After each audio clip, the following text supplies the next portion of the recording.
Hello दोस्तों, मेरे channel में आपका बहुत बहुत स्वागत है। और आज की वीडियो होने वाली थोड़ी सी स्पेशल क्यों होने वाली, क्योंकि आज मैं आपको बताऊंगा कि अगर आप दुबई ट्रिप प्लान कर रहे हैं और भी फैमिली के साथ, तो उसके लिए क्या क्या चीज़ें हैं, क्या क्या हैक्स हैं, कैसे आप पैसे पैसे सेव कर सकते हो, कैसे आप प्रॉपरली प्लान कर सकते हो दुबई का ट्रिप।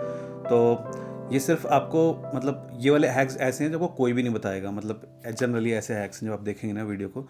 इसके अलावा वीडियो को सेव कर लें, सब्सक्राइब कर लें चैनल को, क्योंकि वीडियो आपके बहुत काम आने वाली है। इसके अलावा मेरे बाकी वीडियोस भी आपके बहुत काम आएंगे, क्योंकि मैं ट्रैवल की इन्फॉर्मेशन ही देता हूँ मेजरली, राइट। तो बिना रुकावट शुरू करते हैं वीडियो को, बने रहिएगा मेरे साथ।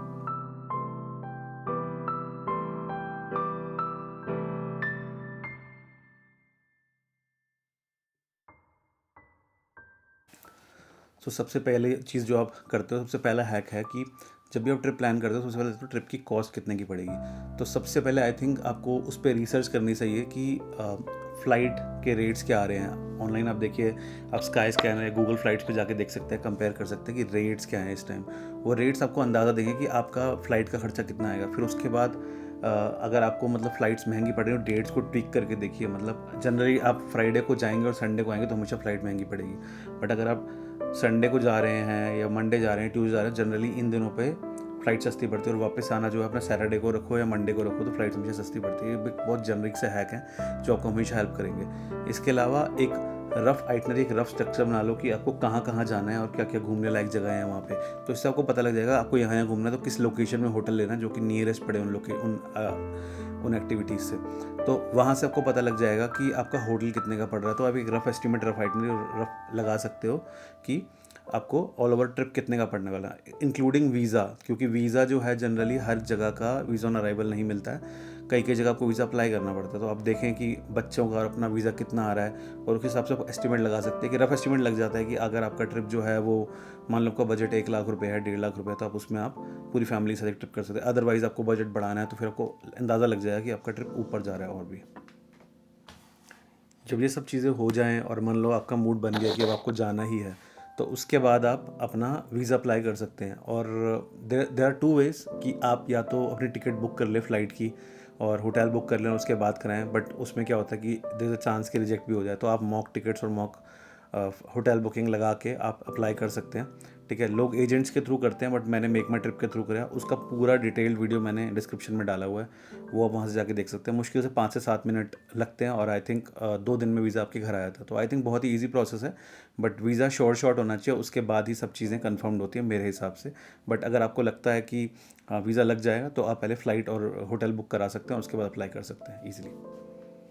Third is itinerary planning. So मैंने जो आइटनरी बनाई वो किड्स फ्रेंडली आइटनरी थी। इसके अलावा ये था कि बच्चों के लिए ही कहाँ घूमें, मेजरली हमारा यही था कि हमारे को भी मज़ा आए और बच्चों को भी मज़ा आए। तो मैंने कुछ लिस्ट बना ली, एक जो भी हमारे अट्रैक्शंस थे उस हिसाब से हमने आगे प्रोसीड किया और हमने अपनी ये बुक करी, लोकेशन अट्रैक्शंस बुक करी। तो फर्स्ट था म्यूज़ियम द फ्यूचर। उसके अलावा बुर्ज खलीफा चलो हमारे लिए, बट एक बार देखना तो बनता ही है उसको। इसके अलावा यास आइलैंड में we are doing Warner Bros, we are doing Sea World, क्योंकि फरारी वर्ल्ड है, उसकी राइड्स बहुत बड़े बच्चों के लिए, इसलिए हमारे बच्चे काफ़ी छोटे हैं, तो इस वजह से हमने ये डिसीजन लिया। इसके अलावा एक हम सफारी करेंगे, और इसके अलावा मरीना दो क्रूज़ करेंगे। मरीना दो क्रूज़ के अलावा मिरेकल गार्डन है, वो करेंगे। और लास्ट में हम ग्लोबल विलेज सोच रहे हैं करने की। आई थिंक ये मेजरली है, बट ग्लोबल विलेज की मैंने टिकट बुक नहीं करी है, वो मैं वहीं जाके करूँगा, क्योंकि वो 25 दिरहम की आती है। जनरली आपको मिल जाती है, कोई दिक्कत होती है, मैं ऑनलाइन भी कर लूँगा उसको। बट मेजरली जो थी ये अट्रैक्शंस करनी बहुत जरूरी है, क्योंकि आपको बताऊँ, मैं म्यूजियम ऑफ द फ्यूचर की जो टिकट है वो आपको पहले करवानी पड़ेगी, क्योंकि वहाँ जाके ऐसा हो सकता है कि आपको अवेलेबिलिटी ना मिले, तो 1 महीना पहले बुक हो जाती है वो। तो आई विल रिकमेंड कि जो मेजर एक्टिविटीज़ है ना, उनकी टिकट आप पहले 1 महीना पहले करा के रख लें, या 15 दिन पहले करा के रख लें, बीइंग ऑन सेफर साइड। एक और हैक कि अगर जब भी आप एक्टिविटीज़ बुक कर रहे हैं, तो आप ऐसे कीजिए कि एक दिन में जो पहला दिन है उसके अंदर पास के लोकेशंस करी, फिर दूसरे दिन में और पास की, जैसे मिरेकल गार्डन और ग्लोबल विलेज बहुत पास पड़ता है। ठीक है, दूसरा अगर आप JBR बीच जा रहे हो और मरीना बीच जा रहे हो, तो मरीना दो क्रूज़ उस साइड पे पड़ेगा। तो इस तरीके से एक्टिविटी को प्लान किए, ट्रैवल टाइम बचता है, कॉस्ट भी बचती है। तो ये एक अच्छा हैक है। आप गूगल मैप्स पे जाओ, इसको सर्च करो और आप इजीली इसको गो थ्रू कर सकते हो। लास्ट चीज़ कि अब एक्टिविटीज़ जब बुक कर रहे हो, तो एक चीज़ होती है कि मानो आपने एक दिन रखा म्यूज़ियम ऑफ द फ्यूचर और रात को बुर्ज खलीफा रखा। ठीक है, नेक्स्ट डे आप मान लो चलो फिर आपको नेक्स्ट डे रिलैक्स रखना है क्योंकि आपने बहुत एक्टिविटी कर ली, नेक्स्ट डे आपने शॉपिंग कर ली, चलो थर्ड डे आप यास आइलैंड चले गए। मैं अपना बता रहा हूँ, जैसे मैं थर्ड डे यास आइलैंड जा रहा हूँ तो उसके बाद फोर्थ डे मैं भगवानी रायन को बोलूँगा तो आप आराम करो। उसके दोपहर को 3 बजे हम जाएंगे डेजर्ट सफारी, ठीक है, वहाँ से होके आएंगे और फिर फिफ्थ डे हम यास आइलैंड के दूसरे पार्क में जाएंगे। तो ऐसे करके ना आप थोड़ा सा रिलैक्स टाइम दे सकते हो फैमिली को। ये नहीं है कि आप रोज़ भागे ही जा रहे हो तो आप थक जाओगे बहुत ज़्यादा, तो बीच बीच में बहुत ज़रूरी है। तो इस हिसाब से प्लान करो कि कभी आप किसी एक्टिविटी से बहुत लेट आ रहे हो तो अगले दिन थोड़ा सा रिलैक्स करो और उसके बाद 11-12 बजे के बाद निकलो। ऐसा कर सकते हो जनरली आप, just to make them feel relaxed कि ट्रिप में रिलैक्स करने आए, भागने नहीं आए। Number fourth is flight booking. तो फ्लाइट बुकिंग हैक्स कुछ ऐसे हैं कि स्काई स्कैनर सबको पता ही है, बट कई बार क्या होता है स्काई स्कैनर में भी कुछ टिकट्स नहीं आती, तो मैं दोनों का सहारा लेता हूँ, स्काई स्कैनर और गूगल फ्लाइट्स। फिर इसके अंदर कंपेयर करता हूँ कि सब ठीक आ रहा है, रेट बराबर रहा है। कई बार ऐसा भी तो गूगल फ्लाइट्स पर रेट आता है, वो स्काई स्कैनर पर नहीं आ रहा, तो वहाँ से आप इसको चेज़ कर सकते हैं। और मैं एक चीज़ रिकमेंड करूँगा, जब आपने मन बना लिया, आप जब बुक कर रहे हैं तो किसी एग्रीगेटर के थ्रू कराएं। मतलब एग्जांपल देता हूँ, मेक माई ट्रिप, गो आई बीबो, इनसे कराओ। रीज़न क्या है, मैं कई बार इंटरनेशनल ट्रिप कराता हूँ, मैंने वी जेट कराई, ठीक है, उनका कस्टमर रिस्पॉन्स बहुत पुअर है, तो आपको उनके पीछे पड़ना पड़ेगा कि आप इसको चेंजेस करके भेजो। इंस्टेड ऑफ दैट, अगर आप मेक माई ट्रिप या ऐसी कोई कंपनी जिसके एग्रीगेटर से करते हो उनके पीछे बोल सकते हो, वो रीच करना बड़ा ईजी होता है उनको, क्योंकि इंटरनेशनल फ्लाइट्स में आपको उनके पीछे भागना पड़ता है, उनको ईमेल करना पड़ता है, वो फ़ोन पे रीचेबल नहीं होते कई बार। बट एग्रीगेटर में क्या होता है कि आप उनको डायरेक्ट बोल सकते हो, आप ट्विटर पर बोल दो, आप कस्टमर केयर बोल दो, वो आपकी पूरी हेल्प करेंगे और उसमें चेंजेस करवाने हैं, जो भी करवाना, जो भी कोई गलती हो गई है उनसे वो करा के देंगे। मैं अपना यूज़ केस बताता हूँ। अभी मैं वापसी की फ़्लाइट करा रहा था, तो वो ओमान एयर की थी। अब उसमें क्या हुआ कि वापसी की जो फ़्लाइट है वो सुबह 6 बजे की थी और वो मस्कट उतारी थी। मस्कट के बाद वो 9 बजे उड़ रही थी और दोपहर को 1 बजे यहाँ पे दिल्ली उतारी थी। बट वो सुबह 6 बजे की फ़्लाइट है, उन्होंने वो शाम को 5:15 की कर दी, और जो मस्कट से दिल्ली की थी वो 9 बजे की थी। तो ये एक बहुत बड़ी प्रॉब्लम हो गई और मैं कंप्लेन कर भी नहीं सकता क्योंकि मैंने गोईबीबो से करी। तो मैं उनको रीच आउट किया, उन्होंने टाइम ज़रूर लगाया बट उन्होंने पूरी क्वेरी मेरी सॉल्व करके दी, which is a good thing, कि नहीं तो मैं मेल्स पे ही लगा रहा था। और ये तो मैंने टाइम रहते देख लिया, अदरवाइज़ बहुत मुश्किल हो जाती। वैसे बता दूं मेरे को जो दुबई की टिकट पड़ी है आना जाना एक बंदे की, was close to around 20,000 including luggage. और मतलब it's a huge steal deal. अगर आप बात करो दिसंबर की, आपको सितंबर की मिल जाएगी, आपको जून जुलाई कभी की मिल जाएगी, बट दिसंबर टू फरवरी सीज़न होती है। अगर आपको इस टाइम पे इतने की टिकट मिल रही है तो इट्स अ ह्यूज स्टील, क्योंकि मैं संडे को ही जा रहा हूँ और संडे नाइट को फिर वापस आ रहा हूँ। तो मेरे को इस तरीके से मैंने करके 2 महीने पहले बुक कराई तो मेरे को मिल गई। जनरली यही आपको हैक्स अप्लाई करने हैं जो अपनी टिकट बुक करा रहे हैं, और सीज़न में भी आपको मिल जाएगी, बस आपको ढूंढना पड़ेगा।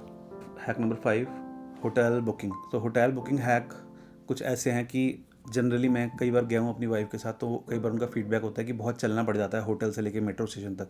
तो मेरी पहली रिसर्च ये होती है कि जो भी होटल है वो मेट्रो स्टेशन से कितना दूर है, क्योंकि हम जनरली ट्रिप को इकॉनमिक रखने के लिए हम मेट्रो से ही ट्रैवल करते हैं। जब भी मैं सिंगापुर गया हूँ या मैं कभी थाईलैंड गया हूँ या मैं कभी और भी कंट्रीज़ में गया हूँ, तो जनरली मैं अपना एक जापान भी मैं गया था अपने फ्रेंड के साथ, तो वहाँ मैं ऐसा ही रखता हूँ कि हमेशा मेरा जो होटल है वो बहुत नियर बाय हो, कि ज़्यादा चलना ना पड़े। सबसे पहला तो होता है लोकेशन का कि और उसके अलावा दूसरा ये होता है कि आसपास सुपर मार्केट हो, ठीक है, तीसरा हो आसपास रेस्टोरेंट्स हो, ठीक है, और मतलब मेट्रो स्टेशन का तो एक वो है ही है, राइट। इसके अलावा एक मेजर थिंग मैं हमेशा क्या करता हूँ, जब मेरा ट्रिप प्लान हो भी जाता है ना, तो मैं बुक नाउ और पे लेटर वाला ऑप्शन चूज़ करता हूँ कि मैंने अभी बुक कर दिया। मतलब काफ़ी सारे एग्रीगेटर्स हैं, उस पर ऑप्शन अवेलेबल है, मेक माई ट्रिप, अगोडा, booking.com। थोड़ा सा महंगा पड़ जाता है बट क्या होता है कई बार लास्ट मिनट पे ना चेंजेस हो जाते हैं और आपको कभी कभी ऐसा होता है कि दिक्कतें हो जाती हैं। तो इन दैट केस आप you can make up your mind कि आपको जो ट्रैवल है उसे 1 हफ्ते पहले पेमेंट करनी है, जब आप श्योर शॉर्ट हो जाओगे आपको जाना ही जाना है। तो मेरे हिसाब से ऐसा करना चाहिए, आप होटल को होल्ड कर लो और उसके बाद जब टाइम आए तो उसको पे कर दो। इससे आप पैसे भी सेव कर सकते हो और आपका रिस्क काफ़ी कम हो जाता है, राइट। और मैं बता दूं, जो मैंने दुबई का होटल बुक किया है, एक फैमिली रूम बुक किया है मैंने, क्योंकि मुझे 2 बेड्स चाहिए थे कि एक में मतलब 2 बच्चे हैं तो एक एक बच्चे को वहाँ एक बच्चे को यहाँ, तो ऐसे करके हम लोग करेंगे। इसके अलावा ये hotel including breakfast it at a very good location, ये लोकेशन है अल जडाफ इन दुबई। हमको 8600 पर नाइट पड़ा है, विच इज़ ऑल्सो गुड, क्योंकि वो ब्रेकफास्ट भी दे रहे हैं और इसके अलावा होटल भी काफ़ी अच्छा लगा मेरे को। मैंने जो ऑनलाइन रिसर्च किया, मैं अभी गया नहीं हूँ वहाँ पे, बट जितना मैंने अब तक रिसर्च किया मेरे को तो अच्छा, एक अच्छी डील लगी है करना इस इंस्टेड। Number 6, activities booking. तो मैं आपको देख के बताता हूँ कि ये जनरली वैसे तो मैंने क्लुक, गेट योर गाइड और एक लोकल वेंडर से भी बात करी कि कितने का पड़ जाएगा, क्या पड़ जाएगा, तो उन्होंने मुझे अपने सारे रेट्स बताए। But activities which I wanted जो किड्स फ्रेंडली थी वो थी Museum of the Future, Warner Bros World, Sea World, desert safari, Marina dhow cruise, Burj Khalifa, Miracle Garden और ग्लोबल विलेज। ये मतलब मैंने सोचा था ये मिक्स एंड मैच हो जाएगा कि हमारी भी कुछ एक्टिविटीज़ और बच्चों के लिए बहुत अच्छा है। तो मैंने पूरा रिसर्च किया बैठ के इसको। तो इंडिविजुअली जब मैं देख रहा था, इंडिविजुअली मैं सारी एक्टिविटी बुक करता हूँ क्लुक से, तो मुझे पड़ती थी ये 1063 दिरहम की, विच इज़ कम्प्लीटली अराउंड 26,000 रुपये के आसपास। ठीक है, लोकल वेंडर से प्राइस ले रहा था तो वो 1035 दिरहम के आसपास थी, जो कि वो 25,500 की वो भी थी। और बेस्ट हैक ये था कि एक ऑप्शन अवेलेबल था क्लुक.com पे, क्लुक दुबई पास। ठीक है, तो उसमें मैंने 5 अट्रैक्शंस ले लिया और एक स्पेशल अट्रैक्शन ले लिया। उसका लिंक मैं डिस्क्रिप्शन में डाल दूंगा, बहुत ही काम की चीज़ है।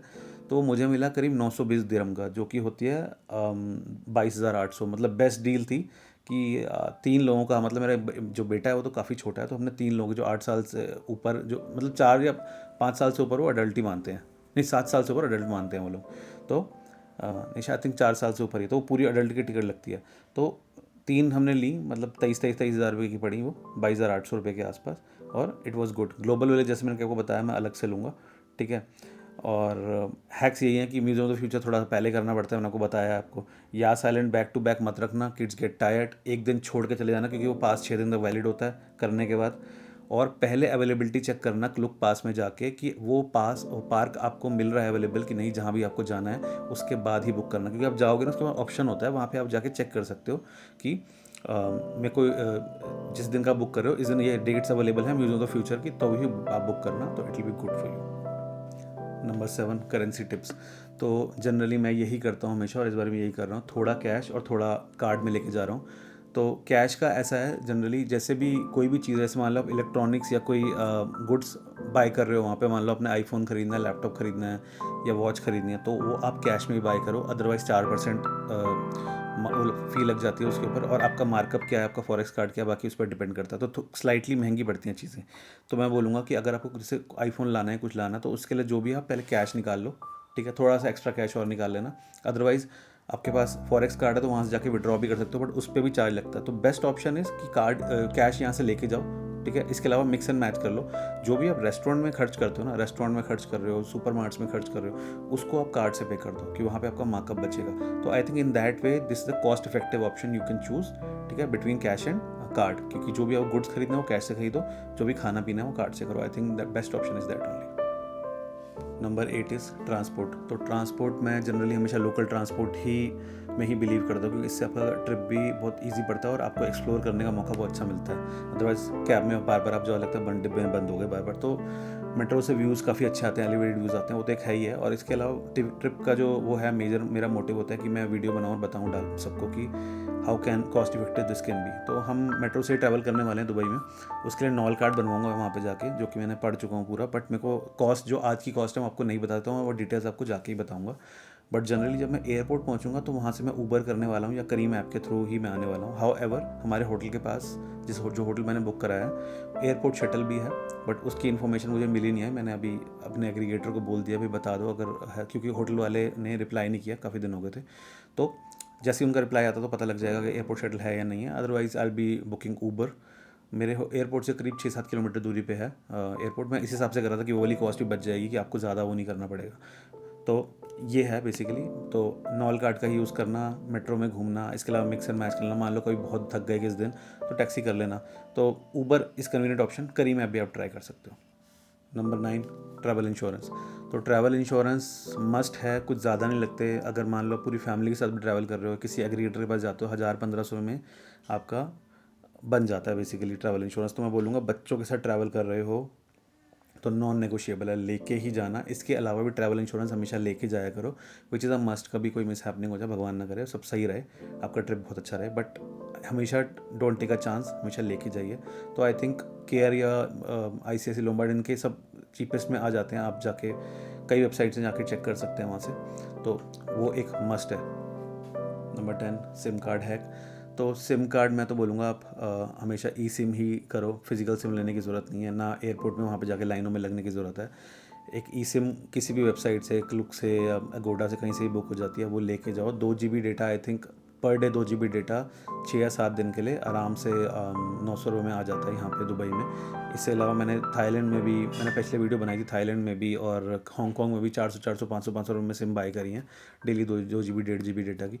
तो बहुत ईजी है और हमेशा ई सिम का ये होता है कि आपने यूज़ करा और फेंका हो कुछ एक तो आप कचरा नहीं कर रहे हैं एनवायरनमेंट के लिए, दूसरा बहुत इजी है, उल्टा वाउचर को स्कैन किया और बस फटाफट स्कीम ऐड हो गई और यूज़ करके अपना साइड हो गए। तो आई थिंक बहुत अच्छा ऑप्शन है ई सिम यूज़ करना, मेरे ख्याल से यही यूज़ करो और ऑनलाइन लेके ही चले जाओ, वहाँ पे जाओगे क्योंकि टाइम बहुत इंपॉर्टेंट होता है। आप एयरपोर्ट से उतर, आपको जल्दी होती है कि मैं अब जाके होटल में पहुँचूँ, आराम करूँ, और उस टाइम पे आप लग जाओ ई सिम लेना, तो मुझे बेनिफिट, अगर वहाँ पे 900 की जगह 700 की आ भी गई तो आपने अपने समझ लो अपने कंफर्ट को मार दिया 200-300 रुपये के पीछे। आई थिंक लेके ही चले जाओ, इट्स बेटर।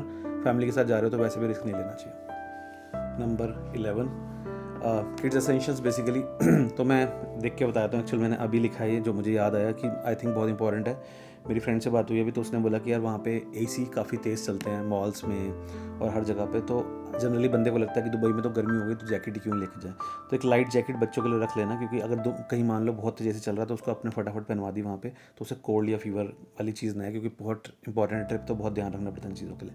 बाकी जो एक्टिविटीज़ हैं बच्चों के हिसाब से प्लान करें कि वो सब चीज़ें कर लेगा नहीं। अगर छोटा बेबी है तो राइस कुकर, नैन प्रो, फार्मूला, ये सब लेके जाना क्योंकि बहुत इंपॉर्टेंट होते हैं, उस टाइम चाहिए होते हैं। वैसे तो वहाँ पे इंडियन फूड बहुत इजीली अवेलेबल है, जो मैंने देखा था रेस्टोरेंट इंडियन फूड के लिए, तो दिक्कत आने नहीं वाली है, तो उसके लिए आप चिंता बिल्कुल मत करो।